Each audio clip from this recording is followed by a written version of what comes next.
Hello, aujourd'hui je te partage 8 signes de la sorcellerie, 8 signes de l'esprit de sorcellerie qui règne dans les familles, qui règne des fois même dans l'église.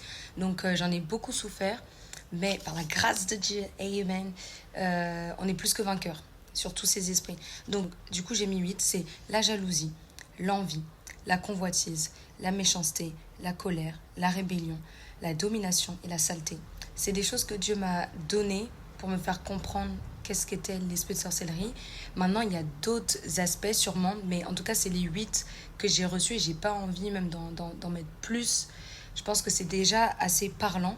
Et quand vous verrez en tout cas ces esprits-là, je dirais que il faut vraiment combattre par l'esprit. Le combat, il est spirituel, ok? Il n'est pas charnel. Donc, les personnes, des fois, Dieu vous mettra à cœur de leur dire qu'ils ont ces esprits-là, mais des fois, Dieu vous mettra à cœur de prier. Ça dépend. Il faut vraiment suivre le Saint-Esprit, en fait.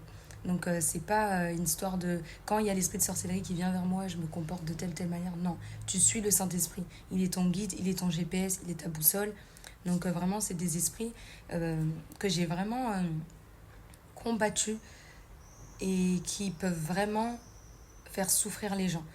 Et si les gens surtout ne veulent pas être délivrés de ça, bah, c'est vrai que c'est compliqué. Mais nous, on sait que par l'amour de Dieu, on peut couvrir une multitude de péchés, ce qui veut dire que au travers de l'amour, on est protégé par le sang de Christ. Mais si on est dans la haine, on ne peut pas être béni par le Seigneur. Et le combat même va être beaucoup plus rude. Mais si toi, tu as un cœur pur, tu t'humilies devant le Seigneur, parce que le Seigneur dit que ceux qui sont appelés par mon nom, ceux qui m'appartiennent, en fait, s'humilieront devant moi. Eh bien, Dieu va t'exaucer, il va te délivrer de ces personnes-là. Et j'aimerais parler, parce que là, l'histoire de Joseph me vient à l'esprit, ce jeune homme qui avait une grande destinée, voilà, des dons en lui, eh bien, il a beaucoup été combattu par sa famille à cause justement de ces esprits-là.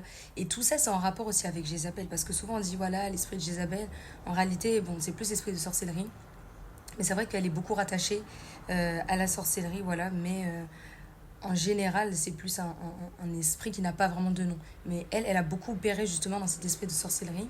Et c'est pour ça qu'on lui a attribué voilà, le titre de l'esprit de Jézabel, etc.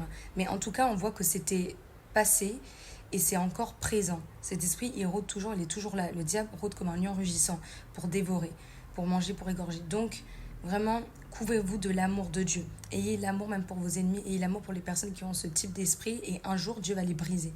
Et de toutes les façons, tout genou fléchira devant Jésus. Si vous, vous êtes en Christ et vous marchez dans la volonté de Dieu, vraiment, ces esprits-là ne pourront rien contre vous. Ils ne pourront pas stopper le plan de Dieu. On le voit, la preuve avec Joseph, ils n'ont pas pu stopper le plan de Dieu. Ils ont dû s'humilier à la fin. Donc, sois béni, encouragé. Continue de prier pour eux.